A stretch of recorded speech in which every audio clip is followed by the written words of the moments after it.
சீரிய நண்பர்களே, தாய்மார்களே, இந்த தேசம் கடந்த சில நூற்றாண்டுகளாக ஆங்கிலேயன் என்னும் நீசனுக்கு அடிமைப்பட்டு கிடந்த காலம் முதல் அரசியல் ஸ்தாபனம் என்ற காங்கிரஸ் ஸ்தாபனம் உருவாவதற்கு முன்பே சரித்திரத்திலே புரட்டாக சிப்பாய் கழகம் என்று எழுதி வைக்கப்பட்ட தேசிய விடுதலை காலம் தொட்டு அரசாங்கத்தை எதிர்த்து ஆயுதம் தாங்கி இந்திய சுதந்திரத்திற்காக வாழ்வை துறந்த பாரத மாதாவின் மடியிலே ரத்தம் சிந்திய காலத்திலே இருந்து அதற்கு பின்னால் தேசிய சபை எனப்படுகிற காந்தியடிகளால் உண்டாக்கப்பட்ட காங்கிரஸ் ஸ்தாபனத்திற்காக உயிர்நீத்த காலத்தில் இருந்து தூக்கு மேடைகளில் தூக்கு கயிறுகளை முத்தமிட்டு தொங்கிய புண்ணியவான்கள் காலத்தில் இருந்து அதற்கு பின்னால் சிறையிலே கஷ்ட நஷ்டங்களை அனுபவித்து வாடி வதங்கி பெரும் நோய்களுக்கு ஆளாகி சிறையிலே செத்த தியாகிகள், சுற்றத்தாரை அருமை மனைவியையும் குழந்தைகளையும் பிரிந்து தாய்நாட்டை விட்டு அந்தமான் தீவுகளிலே யாரும் அறியாத நிலையிலே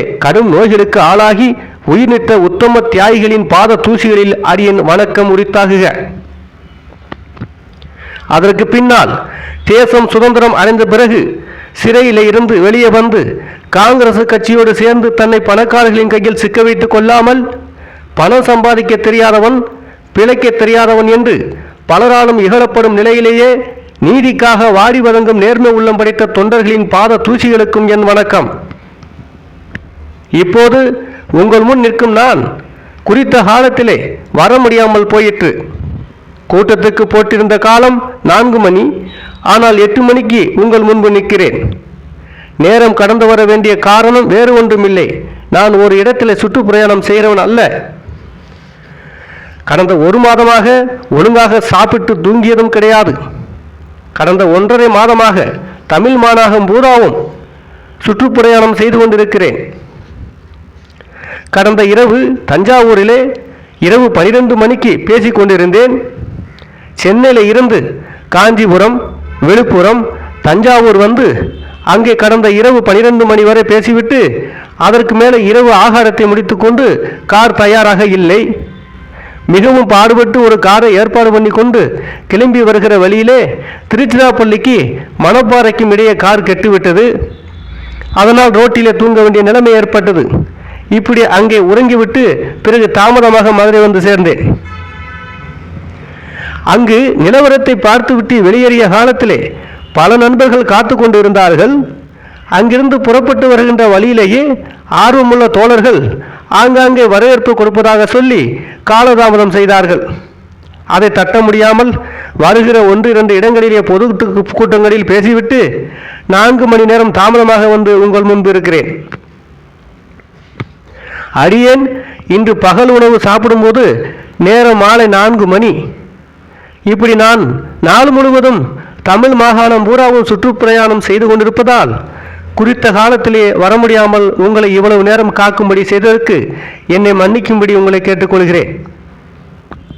இதற்கு முன்னால் இன்று உங்களை சந்திப்பதன் நோக்கம் என்ன என்பதை சொல்கிறேன்.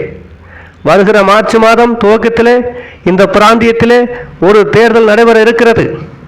இந்த தேர்தலில் ஓட்டர் மகாஜனங்கள் என்ன செய்தால் தெய்வம் சம்மதம், தேசத்துக்கு சேமம், உங்களுக்கும் நல்லது என்பதை சொல்வதற்காகத்தான் அடியேன் உங்கள் முன் நிற்கிறேன். இதற்கு முன்னெல்லாம் காங்கிரஸ் கட்சிக்கு மற்ற கட்சிகள் போட்டியிடுவது வழக்கம். ஆனால் இன்றைக்கு காங்கிரஸ் கட்சியை சேர்ந்தவர்களே மேடையிலே காங்கிரசுக்காரர்களே காங்கிரஸ் கட்சியை எதிர்க்க வேண்டிய நிலையிலே இன்றைக்கு அடியேன் தலைமை தாங்க வேண்டிய நிலையிலே வந்திருக்கிறது.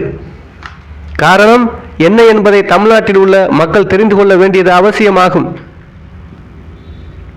நான் காங்கிரசுக்கு புதியவன் அல்ல. இதே மாதிரி 21 வருடங்களுக்கு முன்பு மஞ்சள் பெட்டி வைத்து தேர்தலுக்கு நின்ற காலத்திலே அன்றைக்கு மஞ்சள் பெட்டி தேர்தலில் ஜெயிக்க வேண்டும் என்று தேச துரோக கூட்டத்தை எதிர்த்து பிரமாண்டமான கூட்டத்திலே அடியன் சுற்றுப்பயணம் செய்து பேசினேன். என்னுடன் சுற்றுப்பயணத்தில் கலந்து கொண்டவர்கள் சத்தியமூர்த்தி ஐயரும் ராஜாஜி எனப்படும் ராஜகோபாலாச்சாரியாரும் தமிழ்நாட்டில் பெரும் காரியத்தில் ஈடுபட்டு இருந்த காலத்திலே இன்றைக்கு முதல் மந்திரியாக இருக்கும் இந்த காமராசர் நாங்கள் அன்றைக்கு இட்ட வேலையை செய்யும் ஒரு ஏழை தொண்டன். அது அன்றைய சாத்தியம். அன்றைக்கு நிலைமை இன்றைக்கு இருப்பதைப் போல வயது வந்தவர்களுக்கெல்லாம் ஓட்டு உரிமை என்பது இல்லை. அன்றைக்கு அந்த சட்டம் கிடையாது. சொத்து இருந்தால் வரி செலுத்துகிறவர்கள் தான் இருந்தால்தான் ஓட்டராக ஆக முடியும். அப்படிப்பட்ட நிலையிலே எந்த விதமான வரியும் செலுத்துகிற நிலைமையிலே காமராஜர் இல்லை. இவரை எப்படி ஓட்டராக்குவது என்று நினைத்த காலத்திலே இவர் தாயாருக்கு ஒரு வீடு இருந்தது. அந்த வீட்டை தவிர வேறு சொத்து இல்லை. அந்த வீட்டை இவர் பேருக்கு மாற்றினால் இவரை ஓட்டராக்கலாம். இவர் ஓட்டராக நிச்சயம் வர வேண்டும். அதற்காக இவருடைய தாயாரிடத்திலே போனோம். அன்றைக்கு இவருடைய தாயாருக்கு ஒரு பொம்பளை பிள்ளை கல்யாண வயதில் இருந்தது. இவருடைய தாயார் சொன்னார்கள், இந்த வீட்டை இவர் பேருக்கு மாற்றினால் அந்த பெண்ணுக்கு நல்ல இடத்தில் கல்யாணம் பண்ண முடியாது என்று சொல்லி அந்த வீட்டை இவர் பேருக்கு மாற்ற மறுத்து விட்டார். அதற்கு பின்னால் ஒரு வெள்ளாட்டை வாங்கி அந்த வெள்ளாட்டுக்கு முனிசிபல் வரி செலுத்தி வெள்ளாட்டின் வரி வில்லையை வாங்கி கொண்டு காமராஜரை ஓட்டர் ஆக்கியது அடியன் என்பது தமிழ்நாட்டின் சரித்திரம். இந்த நிலைமையில்தான் ஒரு நாடார் இன்றைக்கு முதன் மந்திரியாக இருக்கிறவர் பெரும் பணக்காரர்களை கொண்டு ஓட்டுகளை விலைக்கு வாங்குவோம் என்று எண்ணுகிறார். சரித்திரகால காங்கிரஸ் இன்று எப்படி இருக்கிறது? தேசிய விசுவாசத்தை எதிர்த்த கட்சி இன்று காங்கிரஸ் தலைமை தாங்கி வந்திருக்கிறது என்பதை பார்க்கிறீர்கள். வேண்டாம் காமராஜ், வேண்டாம். இது காங்கிரசுக்கு நல்லதல்ல. நான் கேள்விப்படுவது உண்மையாக இருக்குமானால் தேசிய விரோதத்தை எதிர்த்து தீர சீர்திருத்த காங்கிரஸ் தயாராக இருக்கும். இன்றைக்கு ஆரம்பித்த காரியம் ஒரு ஜாதிக்கு தலைவனாக இருந்து கொண்டு இருக்கிற நாடார் யார் என்று தெரிந்து கொண்டால் காங்கிரசுக்காரர்கள் தேவர் சொல்லுகிறார், தன் ஜாதிக்காரர்களுக்கு சொல்லுகிறார் என்று சொல்ல மாட்டார்கள். இந்த நிலைமை இன்றைக்கு இப்படிப்பட்ட நாடாரை ஓட்டராக்கி வச்சு அவரை நிறுத்தி வச்சு வேலை செய்த காலத்திலே மீண்டும் என்ன சங்கடம் அலங்கோலம் என்றால், இதே காமராஜர் தேர்தலுக்கு நிற்கிற காலத்திலே இவருடைய உறவின் முறையான இதே நாடார்கள் இவர் ரோட்டிலே நின்று கொண்டிருந்த போது இவருடைய இடுப்பு துணியை உருவி கொண்டு இவரை நிர்வாணமாக்கினர். கீழே விழுந்து கிடக்கும் துணியை எடுக்க இவர் நினைக்கும் போது 2 சந்தியர்கள் 2 பக்கத்திலே அந்த துணியை காலால் மிதித்து கொண்டு நின்றார்கள். கீழே விழுந்து கிடக்கும் துணியை எடுத்து கட்ட தைரியம் இல்லாமல் அழுது கண்ணீர் விட்டு கொண்டு நின்ற காமராஜர் அப்போ ஒரு ஏழை தொண்டர். இதே காமராஜர் இன்று முதல் மந்திரி. இதுதான் சரித்திரம். என்னுடைய நிலை என்ன? அன்றைக்கு அடியன் ராமநாதபுரம் சேதுபதி அவர்கள் அந்த தேர்தலுக்கு நின்றால் அந்த இடத்துல என்னை தவிர வேறு ஒருவரும் போட்டியிட முடியாது என்று இருந்தது. அன்றைக்கு தேர்தலுக்கு நிற்க அடியன் ஆசைப்படவில்லை. இந்த நிலையிலே மறுநாள் பொழுது விழுந்தால் நாமினேஷன் தாக்கல் செய்ய வேண்டிய நாள். முதல் நாள் இரவு அடியனுக்கு தந்தி வந்தது. எனக்கு மதுரை ஜில்லா காங்கிரஸ் கமிட்டிக்கு வந்த தந்தி என்ன கூறுகிறது என்றால், தேவர் அவர்கள் கண்டிப்பாக ராமநாதபுரத்திலே ராஜாவோடு போட்டியிட வேண்டும், போட்டி போட தவறக்கூடாது. காங்கிரஸ் போட்டி போடாமல் அவர் ஜெயித்து வந்து விடுவாரானால் அப்போது ஜஸ்டிஸ் கட்சியின் செல்வாக்கு தமிழ்நாட்டில் அதிகமாகிவிடும். காங்கிரசுக்கு இது அவமானம். தேவர் அவர்கள்தான் காங்கிரசின் மானத்தை காப்பாற்ற வேண்டும் என்று தந்தி வந்தது. இன்னும் ஒரு தந்தி வந்தது. அகில இந்திய காங்கிரஸ் கமிட்டியிலிருந்து 250 ரூபாய் தந்தி மணி ஆர்டர் அனுப்பியிருக்கிறது, அதை நீங்கள் டெபாசிட்டுக்காக கட்டிக்கொள்ளுங்கள் என்று கண்டிருந்தது. என்னை தேர்தலில் நிற்க வேண்டும் என்று அகில இந்திய காங்கிரஸ் கமிட்டியிலிருந்து தந்தி. அன்றைக்கு என்ன நிலைமை என்ன? நான் போட்டி போட்டு நிற்கின்ற காலத்தில் என்னுடைய நிலைமை என்ன? அன்றைக்கு பிரிட்டிஷ் சர்க்காரிலே நான் கூட்டங்களிலே பேசக்கூடாது என்று வாய்ப்பூட்டு சட்டம். ஓட்டர்களை பார்த்து ஓட்டு போடுங்கள் என்று கேட்பதற்கு முடியாது. இன்னொரு அலங்கோலம் என்னவென்று கேட்டால், என் தகப்பனார் ராஜாவின் காரிலே ஏறிக்கொண்டு என் மகனுக்கு ஓட்டு போடாதீர்கள், என் மகன் நம் குலத்தலைவன் ராஜாவை எதிர்க்கிறான், இது நம் முட்டாள்தனம். இமாலயத்தில் இருந்து கன்னியாகுமரி வரை உள்ள மகான்கள் எல்லாம் ராமலிங்க விசாலத்திலே தங்கி சேதுபதியை வணங்கி போகிறார்கள். இப்படி இருக்க என் மகன் காங்கிரஸ் கட்சியிலே சேர்ந்து கொண்டு ராஜாவை எதிர்ப்பது தவறு என்று என் தகப்பனார் எனக்கு விரோதமாக பிரச்சாரம் செய்து கொண்டிருந்த காலம். நான் பிரச்சாரம் செய்து ஓட்டு கேட்காமலேயே அப்போது அந்த தேர்தல் நடந்தது. அப்படி இருக்கிற அந்த காலத்திலே இப்படி நிர்வாணமாக்கினார்கள். பட்டப்பகலிலே ஒரு ஏழை தொண்டனை, அதாவது காமராஜரை, அவருடைய உறவின் முறையினரே அவரை சேர்ந்தவர்களே செய்தார்கள் என்று கேள்விப்பட்ட மாத்திரத்திலேயே நான் தோற்றாலும் பரவாயில்லை, ராஜா செய்தாலும் எனக்கு அக்கறை இல்லை, இது அவசியமில்லை என்று கருதி உடனே விருதுநகருக்கு போனேன். அங்கே போனபோது அவமானப்படுத்தப்பட்டு கண்ணீர் ஊத்து கொண்டிருந்த ஏழை தொண்டர் காமராஜன் நிற்கும் நிலையை கண்டேன். அதற்கு அப்பால் காங்கிரஸ் கமிட்டிக்குள்ளே நான் நுழைந்த உடனேயே 2-3 காங்கிரசுக்காரர்கள் ஐயா, நல்ல வேளையாக வந்திருக்கிறீர்கள். நீங்கள் வராது போனால் காமராஜரை பட்டிவரன்பட்டிக்கு இழுத்து போய் வாழைக்காய் கொள்ளையிலே வெட்டி புதைத்து விடுவதற்கான திட்டம் நடந்து கொண்டிருந்தது. இவரை நீங்கள் தான் எப்படியாவது காப்பாற்ற வேண்டும் என்று கேட்டார்கள். அப்போது காமராஜரை கேட்டேன், இது வாசம் தானா? அப்படித்தான் சொன்னதாக காமராஜர் சொன்னார். இந்த நிலைமையிலே இருந்து அலங்கோலம். இந்த அலங்கோலத்தை பார்த்துவிட்டு அதன் பிறகு அவருடைய உறவினர் முறைக்கு சொல்லி அனுப்பினேன். என்ன ஐயா, இந்த பிராந்தியத்திலே உள்ள காங்கிரசுக்காரர் ஒரு ஏழை தொண்டன் என்பதற்காக அவரை என்ன செய்தாலும் கேட்க ஆள் கிடையாது என்று இப்படி அக்கிரமம் செய்வீரானால், இதற்கு மேலும் இப்படியே மேலும் மேலும் அக்கிரமங்கள் செய்து கொண்டே போனால் இதற்கு பதில் இதற்கு மேலே உங்களுக்கு நடக்கும். நீங்கள் வருவதை அனுமதிக்கலாம் என்று தைரியம் இருந்து செய்தால் எனக்கு ஆட்சேபனை இல்லை. வெள்ளக்காரன், டிஎஸ்பிக்கள், கலெக்டர்கள் உங்கள் உதவிக்கு இருக்கிறான் என்று சொல்லி இப்படி அக்கிரமம் செய்யக்கூடாது. நீங்கள் இரும்பு கவசம் போட்டுக்கொண்டுதான் ஊருக்குள்ளே நடமாட வேண்டும் என்று எச்சரிக்கை விட்டு வந்தேன். இந்த நிலைமை ஏற்பட்ட பிறகு ஓட்டு கேட்டு ஊருக்குள்ளே போக முடியாதே என்று அஞ்சினார்கள். வாபஸ் வாங்கி கொண்டாலும் அவமானம் என்று அவர்கள் பேசாமல் இருந்து விட்டார்கள். ஆனால் ஏழை தொண்டன் காமராஜர் தேர்தலில் வெற்றி பெற்றார். இதுதான் சரித்திரம். இப்படி தேர்தலில் அன்றைக்கு காங்கிரஸை ஆதரித்து பாடுபட்டவர்கள் இன்றைக்கு காமராஜரை எதிர்க்கிறோம் என்றால் அர்த்தம் என்ன? விவகாரம் என்ன? இன்றைக்கு காங்கிரஸ் தேசாபிமானம் கருப்பு சட்டை விமானமாயிருக்கிறது. காங்கிரஸ் என்பது தூயவர்கள், தேசத்துக்காக தியாகம் செய்தவர்கள் இறந்திருந்தது அந்த காலம். ஆனால் இன்றைக்கு காங்கிரஸ் என்பது தேச துரோகிகள், பதவி பித்து பிடித்தவர்கள், அரசியல் தேச துரோகிகள், ராஜா சார், முத்தையா செட்டியார் போன்றவர்கள் இருக்கும் இடமாக மாறிவிட்டது. இதற்கு மேலே திராவிட கட்சிக்காரர்கள் நாட்டிலே ஏற்கனவே காங்கிரஸுக்கு பெரிய விரோதிகள், வெள்ளைக்காரனின் அடிமைகள், கள்ள மார்க்கெட் கும்பலுக்கு இடம் கொடுக்கப்பட்டு விட்டது. தேச விடுதலைக்காக நாம் பாடுபட்ட காலத்திலே தேச துரோகிகளாக இருந்தவர்களுக்கு இன்று காங்கிரஸில் இடம் கொடுக்கப்பட்டிருக்கிறது. இன்று நடப்பது பச்சை ஈரோட்டு ஆட்சிதான் என்று பகிரங்கமாக சொல்கிறேன். இன்று கள்ள நோட்டு அடிக்கும் நாடாரின் ஆட்சி இந்த நாட்டிலே நடைபெறுகிறது. இதை உங்களிடத்தில் மட்டும் சொல்கிறேன் என்று நினைக்காதீர்கள். மிக சட்ட நுணுக்கம் தெரிந்த பெரிய அதிகாரியுள்ள சென்னையிலே சொன்னேன். ஒலிபெருக்கிலே, வயர்லெஸிலே போலீஸ் உயர் அதிகாரிகள் கேட்டார்கள். இந்த குற்றச்சாட்டை சொல்லுகிற போது சட்டத்தை தெரிந்தே சொல்கிறேன். சொன்னால் என்ன வரும் என்று தெரியும். இதற்கு பதில் சொல்வேன். எனக்கு டிபன்ஸ் இல்லாமலே சொல்லலையே. நான் என்ன சொல்கிறேன் என்று எனக்கு தெரியும். சட்டம் தெரிந்தவன், பட்டணத்திலே படித்தவர்கள் இருக்கிற இடத்திலே கள்ள நோட்டு அடிக்கிறார் என்று பகிரங்கமாக சொல்கிறேன். இன்றைக்கு சர்க்கார் என் மீது கேஸ் போடணும். என் மீது கேஸ் போட இந்த சர்க்காருக்கு தைரியம் இல்லை. என் மீது கேஸ் போட்டால் இந்த கள்ள நோட்டு அடிக்கும் நாடாரின் அயோக்கியத்தனத்தை சாட்சி மூலம் நிரூபிக்க ரெக்கார்டு இருக்கிறது. நான் சொல்கிற பிரச்சாரங்கள் கையெழுத்தாளர்கள் மூலம் நாளைக்கு சென்னை சர்க்காரும் நாளை மறுநாள் டெல்லி சர்க்காரும் போகும். எப்படி நீங்கள் சொல்கிறீர்கள் என்று கேட்டால், 4 லட்சம் ரூபாய் நோட்டு 100 ரூபாய் நோட்டுகளாக வைத்துக்கொண்டு விருதுநகர் நாடார் ஒருவர் சென்னையிலே கைது செய்யப்பட்டார். என்னுடைய பிரசங்கத்தை போலீஸ்காரர்கள் கேட்டு அவரை கைது செய்திருக்கிறார்கள். 4 லட்சம் ரூபாய் கள்ள நோட்டுகள் எப்படிப்பட்ட கேஸ்? இந்த கேஸை என்ன பண்ணினார்கள்? காரணம் என்ன? அது வெளியாகும் பட்சத்தில் இந்த நாடாருக்கு ஆபத்தான நிலைமை வரும். இது பற்றி சட்டசபையில் கேள்வி கேட்டபோது இந்த கேஸை மேலே நடத்த முடியவில்லை என்று சுப்பிரமணியன் பதில் சொன்னார். ஏன் என்று கேட்டால், நாடார் காமராஜரும் சம்பந்தப்பட்டு இருப்பதால் பதில் சொல்ல முடியாமல் கேஸை மேலே நடத்த முடியவில்லை என்று சொன்னார். இந்த நாட்டிலே மந்திரிமார்களே லஞ்சம் வாங்குகிற ஒரு கெட்ட சரித்திரம் காங்கிரஸ் காலத்தில் ஏற்பட்டிருக்கிறது.